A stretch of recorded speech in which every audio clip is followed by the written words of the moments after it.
Hello everyone, आज की class में शुरू करते हैं मूत्र व श्रोता। सबसे पहली डिजीज है मूत्रकृक्ष। ये जो डिजीज मैं आपको पढ़ाने वाली हूँ मूत्र व श्रोतस की, ये मोस्टली जो पूरा का पूरा कंप्लीट श्रोतस है वो आपके सर्जरी में भी है। तो किसी एक जगह आप अच्छे से तैयार कर लीजिएगा और किसी भी सर्जरी या किसी भी एग्जाम में आपसे पूछा जा सकता है। तो चलिए शुरू करते हैं टॉपिक को। निरुक्ति क्या है? मूत्रस्य क्रक्षेण महिता दुखेन प्रवृत्ति, यानी कि जिस रोग में, नाम से ही क्लियर है, जिस रोग में मूत्र की अत्यंत कष्ट के साथ प्रवृत्ति होती है उसे हम क्या कहते हैं? मूत्रकृक्ष कहते हैं। तो मूत्रे क्रक्षम इति मूत्र क्रक्ष। निदान सारे क्या रहेंगे? सारे दोष प्रकोपक रहेंगे। और स्पेशली अगर एक निदान की बात की जाए तो क्रक्षता हमेशा वायु के कारण आती है। तो अत्यधिक व्यायाम करने से, तीक्ष्ण औषध के सेवन से, रुक्ष मद्य के सेवन से, अजीर्ण अध्यशन से, शीघ्र गति वाले घोड़े या यान की सवारी से, इससे क्या होगा? ब्लैडर पर असर पड़ेगा। ठीक है, आनुक मांस के अधिक सेवन से और रुक्ष पदार्थों के अधिक सेवन से। तो कुल मिला के क्या होगा? तीनों ही दोष प्रकोपित होंगे। संप्राप्ति क्या रही? निदान का सेवन किया। वात प्रधान त्रिदोष। अगर एक दोष आपसे मूत्रकृक्ष में पूछा जाए तो वात बोलना है, लेकिन वैसे ये वात प्रधान त्रिदोष व्याधि है। तो ये वात प्रधान त्रिदोष प्रकोप होता है और ये जाके स्थान संचय कहाँ करते हैं? मूत्र मार्ग के अंदर करेंगे। वहां पे जाकर के मूत्र त्याग में पीड़ा करते हैं, उसे ही हम क्या कहते हैं? मूत्रकृक्ष कहते हैं। सामान्य लक्षण क्या रहेगा? अत्यंत कष्ट के साथ रुक रुक कर बार बार जिसमें मूत्र की प्रवृत्ति होती है उसे हम क्या कहते हैं? मूत्रकृक्ष कहते हैं। जो क्वेश्चन यहाँ से पूछा जाता है वो है इसके भेद का। तो इसके 8 भेद होते हैं। माधव निदान ने 8 भेद बताए हैं इसके। वातज, पित्तज, कफज, सन्निपातज, अभिघातज, शक्रतज, शर्कराज, अश्मरीज। ठीक है, 8 भेद इसके बताया। तो वातज मूत्रकृक्ष में सारी वायु वाली वेदना। तो वंक्षण बस्ती व मेढ में वेदना होगी, बार बार अल्प मात्रा में मूत्र का त्याग करेगा व्यक्ति। और वृषण बस्ती शिश्न को बार बार पेन की वजह से दबाता है। पित्तज मूत्रकृक्ष में पित्तज वाली वेदना, जैसे मूत्रेंद्रिय बस्ती में दाह हो गया, बार बार मल्टीपल कलर का यूरिन, जैसे कि हरित पीत रक्त वर्ण का मूत्र अल्प मात्रा में त्याग करता है। दाह युक्त उष्ण मूत्र की क्या होती है? प्रवृत्ति होती है बढ़े हुए पित्त के कारण। कफज वाले में क्या रहेगा? कफ जैसे लक्षण, जैसे बस्ती में, अंडकोश में, मूत्रेंद्रिय में क्या रहता है? भारीपन रहता है। बढ़े हुए कफ के कारण पिच्छिल स्निग्ध शुक्ल वर्ण का शीत मूत्र त्याग करेगा। रोमहर्ष होगा कष्टता से, क्योंकि कफ जो है हैवीनेस वाला, इसलिए कष्टता से मूत्र का त्याग होगा। और क्या होता है? अभिघातज वाले में क्या होगा? मूत्रवाही जो स्रोतस है में आभ्यंतर शल्य से आघात लग जाने पे, किसी भी तरीके से चोट लग गई, चाहे वो शर्करा थी, अंतराश्मरीय शर्करा फंसी हुई थी, उससे वहां पर कोई कट हो गया, इंटरनली कोई टीयर हो गया, कट हो गया, या बाहर से कोई चोट लग गई, तो उसमें सारी वेदना जो होती है वातज मूत्रकृक्ष के समान होती है। जैसे बस्ती में वेदना हो गया, बस्ती का फूलना हो गया। शक्रज वाले में क्या होता है? मल के वेग को रोकने से। अगर मल के वेग को धारण किया तो वायु का विमार्ग गमन हो जाता है, विलोम हो जाती है वायु, विमार्ग गमन हो जाता है। और जो मूत्र है वो कैसा आता है? मल मिला हुआ शक्रज मूत्र उत्पन्न होता है, जिसमें उधर महाधमान रहेगा, पेट में दर्द रहेगा, उधर शूल रहेगा, मूत्र का अवरोध हो जाता है। अश्मरीज वाले में क्या होता है? अश्मरी अगर पहले से ही कोई रीनल स्टोन है, वो यूरिनरी ट्रैक में कहीं आकर के फंस गई, तो वो पेन तो करेगी करेगी, साथ साथ जो है वायु के विलोम की वजह से हृदय में शूल हो सकता है, कुक्षीय बस्ती प्रदेश में शूल हो सकता है, हाथ पैरों में कंपन रहेगा। शुक्रज वाले में क्या होता है कि अपने स्थान से निकला हुआ चला हुआ शुक्र जब बाहर नहीं निकल पाता है, कहीं और किसी में यूरिनरी ट्रैक में जाकर के कहीं अवरोधित हो जाता है, तो जब मूत्र का त्याग करते हैं तो शुक्र सहित मूत्र का त्याग होता है, कष्टता से मूत्र का त्याग होता है, वृषण में स्तब्धता हो जाती है, बस्ती और मेटर में पीड़ा रहती है। सन्निपातज में सभी दोषों के मिश्रित लक्षण आते हैं। आचार्य चरक ने क्या बताया था कि शक्रतज जो मूत्रकृक्ष है उसके स्थान पर शुक्रज माना है। केवल इतना ही डिफरेंस है, बाकी सारा सेम है।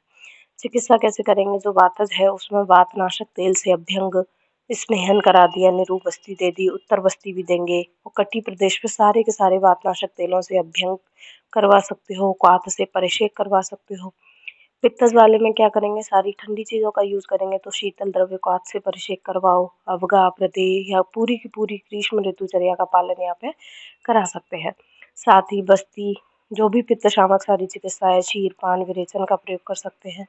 कफज वाले में क्षार उष्ण तीक्ष्ण व कटुरस वाले अन्नपान का प्रयोग कराना है। तिक्त द्रव्यों से सिद्ध तेल का अभ्यंग करा सकते हो। अश्मरी वाले में पूरे में अश्मरी का आपको भेदन कराना हो सकता है, शल्य चिकित्सा करके वो बाहर निकालनी पड़े, उसका पाटन कराना पड़ सकता है। अभिघातजों क्षतज में क्या करना है, मधुर वर्ग के द्रव्यों में मधु मिश्री मिला करके पान कराना है। संशमन चिकित्सा में मूत्र कर्षांतक रस दे सकते हैं, श्वेत परपटी है, यवक्षार है, चंद्रप्रभावटी है, वृक्षशूलांतक वटी है, गोक्षुरादि गोकुल इनका प्रयोग कर सकते हैं। यवक्षार कंटकाड़ी चूर्ण है, एरबारू बीज का प्रयोग कर सकते हैं। पंचतृण मूलादि क्वाथ है, त्रिकंटकादि क्वाथ है, पाषाण भेदादि क्वाथ है। तो सारे के सारे अगर अश्मरी है तो पाषाण भेदादि क्वाथ दे दो, ठीक है। डायूरेटिक ड्रग का हमें ज़्यादा यूज करना है, जैसे पुनर्नवादी क्वाथ हो गया, स्वदृष्ट यानी कि गोक्षूर का प्रयोग करना है तो गोक्षूर घृत हो गया, सुकुमार घृत है, शतावरी घृत है, ऐसी सारी औषधियों का आपको यहाँ पर प्रयोग करना है, ठीक है। तो बहुत बार आपने पढ़ चुकी है, इतना यहाँ पे कोई क्वेश्चन यहाँ से पूछा तो नहीं जाएगा, लेकिन जो है वो ठीक है, इतना ही आप कर लीजिएगा।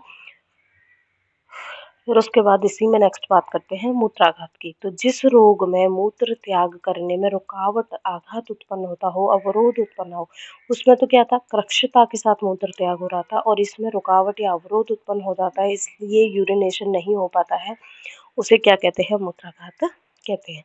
इसमें यूरिनेशन में कोई कष्ट नहीं होता है, लेकिन जैसे कहते हैं ना, मल का कॉन्स्टिपेशन हो गया, वैसे ही मूत्र जो है ब्लैडर में ही रुक जाता है, बाहर नहीं निकल पाता है, किंतु मूत्राघात में मूत्र का क्या हो जाता है, विबंध हो जाता है। तो इसमें भी सारे त्रिदोष वाले निदान ही रहेंगे, जैसे कि मल मूत्र पान वायु या वेग का धारण किया गया, पुरुष या शुक्र के वेग का धारण किया गया, या तीक्ष्ण औषध अन्नपान के सेवन से, रुक्ष पदार्थ के सेवन से, सारे त्रिदोष प्रकोपक निदान रहेंगे। तो उनसे होता क्या है, वात प्रधान त्रिदोष का प्रकोप होता है, वही से संप्राप्ति बस्ती में स्थान संशय होगा, बस्ती में विकृति आ जाती है और 13 प्रकार के मूत्राघात उत्पन्न होते हैं। तो यहाँ पे क्वेश्चन यही है कि मूत्राघात के भेद आपसे पूछे जाते हैं 2 मार्क्स में, तो 13 प्रकार के होते हैं। सुश्रुत और आचार्य भागवत ने बस्ती कुंडल नामक जो मूत्राघात है वो नहीं माना, इन्होंने केवल 12 मूत्राघात ही बोले हैं, 13 नहीं बोले हैं, बस्ती कुंडल नहीं माना है। आचार्य भागवत ने तो बस्ती कुंडल माना नहीं है, सुश्रुत ने भी बस्ती कुंडल नहीं माना है। इसमें जो मूत्रोक्षाद पढ़ाऊंगी ना मैं आपको, इसके सुश्रुत ने 2 भेद कर दी हैं, पित्त और कफज, ठीक है। वैसे मूत्रसाद जो है चरक ने एक ही भेद बोला है, लेकिन सुश्रुत ने इसके 2 भेद कर दिए हैं, पित्तज और कफज, इसलिए ये 13 इसके हो जाते हैं। तो सबसे पहला आता है मूत्रसाद। इसमें होता क्या है, जो ब्लैडर है, बस्ती प्रदेश है, वायु के द्वारा वहाँ पर कफ और पित्त का अवरोध हो जाता है, संघात हो जाता है, तब रक्त व पीले वर्ण का गाढ़ा मूत्र त्याग होता है। मूत्र यहाँ पर आता है, ठीक है। गोरोचन शंख भस्म के समान वर्ण का मूत्र त्याग करता है, ये याद रखना है। गोरोचन शंख भस्म मूत्र का त्याग कौन से मूत्राघात में होता है, तो मूत्रक्षाद में, ठीक है। अल्प मात्रा में धाय युक्त मूत्र का त्याग होगा। मूत्र जठर में क्या होगा, मूत्र के वेग को रोकने से, जैसे कि मूत्र का वेग था उसको रोक लिया, उसके कारण वायु ऊपर की ओर जाती है, उदावर्त हो जाता है, तो उदावर्त के कारण अपान वायु क्या करती है, पेट को फुला देती है, तो नाभि के नीचे का पेट फूला हुआ रहेगा, मल मूत्र का अवरोध रहता है, आधमान और तीव्र वेदना यहाँ पर होती है। फिर उसके बाद आता है मूत्रोत्सव। इसमें क्या होता है, मूत्रवाही जो स्रोतस है उनमें विकृति से मूत्र त्याग करते समय कुछ मूत्र वहीं रह जाता है, यानी कि कंप्लीट यूरिनेशन नहीं हो पाता है, कुछ मूत्र जो है यूरिनरी ट्रैक में ही रह जाता है, और कुछ समय बाद जो बचा हुआ जो रह गया था यूरिनेशन के टाइम पे, वो वेदना के साथ या बिना वेदना के बाहर निकलता है, जिसके कारण जो मूत्र इंद्रिय उसमें गुरुता रहती है, मूत्र की धारा टूट टूट कर आती है, वेदना या बिना वेदना के से थोड़े मूत्र की ही प्रवृत्ति हो पाती है। फिर आता है मूत्रक्षय। तो वायु क्या करती है, सुखाने का काम करती है, वायु द्वारा जब मूत्र का शोषण हो जाता है तो उसे मूत्रक्षय कहते हैं। उसे वही वायु वाली सारी वेदना बस्ती में तोद होगा, अल्प मूत्रता है, सदाव वेदना के साथ मूत्र की प्रवृत्ति होगी। मूत्रातीत में क्या होता है, ऐसा मोस्टली होता ही रहता है कि पहले से मूत्र का वेग था और उसको देर तक कंट्रोल किया गया, देर तक रोका गया।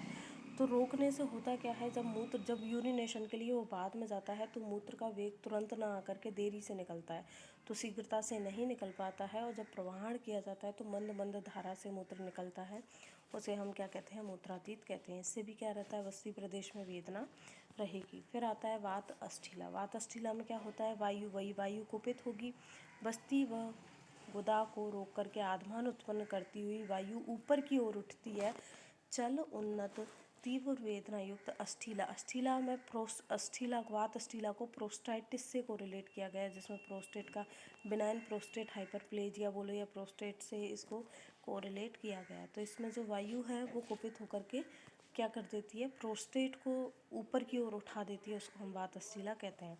तो इसमें भी क्या होता है, मल और मूत्र मार्गों में रुकावट रहती है, आत्मान और तीव्र वेदना होती है।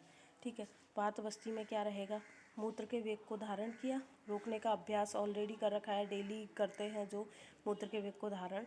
उनमें बस्ती प्रदेश में वायु कुपित होकर के बस्ती रोग उत्पन्न करती है, जिससे मूत्र में रुकावट आएगी, वेदना होगी और जो रिप्रोडक्टिव जो ऑर्गन है वहाँ पे कंडू हो सकती है। उष्ण वात में क्या रहता है, उष्ण नाम से ही क्लियर है कि पित्त तो होगा ही, वायु भी नाम से क्लियर है कि वात और पित्त दोनों होंगे। तो पित्त के साथ वायु कुपित होकर के पित्त की ऊष्मा से मूत्र को क्या कर देगी, सुखा देती है और कठिनता से रक्त या पीत वर्ण का त्याग कर देती है, उसे उष्णवात कहते हैं। और इससे क्या होगा, मूत्र इंद्रियों में दाह होगा। वात कुंडलिका में क्या होता है, मूत्र की गति में रुकावट होने से वायु ऊपर की ओर जाएगी, विगुड़ वायु की गति ऊपर की ओर जाने से विगुड़ित वायु क्या करती है, मूत्र मार्ग व मूत्र स्थान में ऐसे कुंडल की समान होकर के वहाँ पर चलते हुए मूत्र में रुकावट कर देती है, कुंडल बना देती है, उसे वात कुंडलिका कहते हैं। इससे क्या होगा, बस्ती प्रदेश में जकड़ाहट होती है, बस्ती प्रदेश में टूटने जैसी पीड़ा होती है। मूत्र ग्रंथि में क्या होगा, वात और कफ से दूषित रक्त, वात और कफ तीन दोष रहते हैं मूत्र ग्रंथि में, वात, रक्त और कफ। तो वात व कफ से दूषित रक्त कहाँ आकर के अटक गया, बस्ती के द्वार में आकर के वहाँ पर ग्रंथि उत्पन्न कर देता है। ग्रंथि के समान मूत्र मार्ग के रुक जाने से कठिनता से जब मूत्र का त्याग होता है उसे मूत्र ग्रंथि कहते हैं। और इसमें वेदना बिल्कुल अश्मरी के समान, क्योंकि ग्रंथि अटक जाती है कहाँ पर, बस्ती के द्वार में। फिर आता है वेड़ विघात। रुक्ष व दुर्बल व्यक्तियों में विकृत वायु के कारण जब ऊपर गया मल मूत्रवाही स्रोतस में चला जाता है, क्या हो रहा है, जो वायु कुपित है उसके कारण जो मल है मूत्रवाही स्रोतस में, यानी कि रेक्टम से मलाशय से निकल करके मल कहाँ गया, मूत्रवाही स्रोतस में। तो इसमें भी कठिनता से मूत्र की प्रवृत्ति होगी और मूत्र जब आएगा तो वो कैसा फील होता है, मल मिश्रित मूत्र रहता है और मल की समान उसमें से गंध आती है। नेक्स्ट है बस्ती कुंडल। इसमें क्या होगा, बहुत ज़्यादा तेज़ पैदल रास्ता चलने से, लंघन से, परिश्रम से, जो भी अति साहसिक वाले कार्य हैं उन सबसे या आघात आदि से बस्ती अपने स्थान से हट जाती है, यानी कि बस्ती का क्या हो जाता है, जो ब्लैडर है उसका क्या हो जाता है, प्रोलैप्स हो जाता है, अपने स्थान से वो हट जाती है और हट करके ऊपर उठी हुई प्रतीत होती है, इसीलिए ऐसा लगता है कि गर्भ है, तो गर्भ के समान प्रतीत होती है। बस्ती प्रदेश को हाथ से दबाने पर मूत्र धारा के रूप में निकालेगा, यानी कि जो ऊपर उठी हुई बस्ती है उसको हाथ से प्रेस करके नीचे किया गया तो मूत्र धारा के समान निकलता है, इसे क्या कहते हैं, हम बस्ती कुंडल कहते हैं। तो इसमें क्या होता है, बस्ती प्रदेश में स्तंभ रहेगा, दाह रहेगा, शूल रहेगा, ऐंठन व पीड़ा होती है। क्लियर बात। फिर नेक्स्ट भेद आता है मूत्र शुक्र। इसमें क्या रहेगा कि मूत्र के वेग को धारण करके अगर कोई व्यक्ति मैथुन में प्रवृत्त होता है तो वही वायु बढ़ेगी, शुक्र को उसके स्थान से निकाल करके कहीं और रोक देगी। तो शुक्र जो है या तो पहले आएगा या बाद में आएगा यूरिनेशन से। तो मूत्र त्याग के साथ शुक्र की प्रवृत्ति होगी। और यहाँ पे भी आपको ये शब्द याद रखना है, वहाँ पे था गोरोचन के समान मूत्रोक्साद में और यहाँ पे भस्मोदक के समान। ठीक है, चिकित्सा कैसे करेंगे, जो मूत्रोक्साद है उसमें कफ पित्त नाशक औषधि से चिकित्सा करनी हमें। मूत्र जठर में मूत्र विरेचनी, क्योंकि ऑब्स्ट्रक्शन हो गया तो डायूरेटिक ड्रग मूत्र विरेचनी औषध देनी है। मूत्राघात में हमें मूत्र कक्ष में जो चिकित्सा मैंने आपको बताई है, जो बस्तियाँ बताई हैं वही सारी यहाँ पे यूज़ करनी है। वात शामक निरु अनुवासन बस्ती देनी है, वातानुलोमन और उदावत हर चिकित्सा यहाँ करानी है। संशमन के लिए शिलाजीत है, श्वेत पर्पट, ये जितनी भी सारी डायूरेटिक ड्रग है उनका प्रयोग तो करना ही है। साथ ही जैसे अगर मूत्र कृक्षता है तो मूत्र कृक्ष में जो जितनी भी औषध हमने यूज़ किया वो भी हम यहाँ यूज कर सकते हैं। जैसे देखिए, मूत्र कृक्षांत तक, श्वेत पर्पटी, पुनर्नवा, मंडूर, प्रवाल पसी का एक योग बना के दे दिए। तृणपंचमूल अच्छा डायूरेटिक है तो तृणपंचमूल का क्वाथ दे दीजिए। चंदनादि वटी है, शीतल है, डायूरेशन का काम करेगी तो ये दे सकते हैं। एरंडिस्ने दे सकते हैं, उत्तर बस्ती दे सकते हैं कंटिन्यू 10 दिन तक। और ज़्यादा से ज़्यादा हमें पानी रोगी को पीने के लिए बोलना है। तो ये दोनों डिजीज़ आपकी मूत्राघात और मूत्र कक्ष दोनों कंप्लीट हैं। यहाँ पे क्वेश्चन नहीं आता, ठीक है, यहाँ से मूत्र व शोथस में यहाँ केसी में क्वेश्चन पूछा नहीं जाता है, लेकिन एक बार देख लीजिएगा। उसके बाद नेक्स्ट टॉपिक बात करते हैं अश्मरी के बारे में।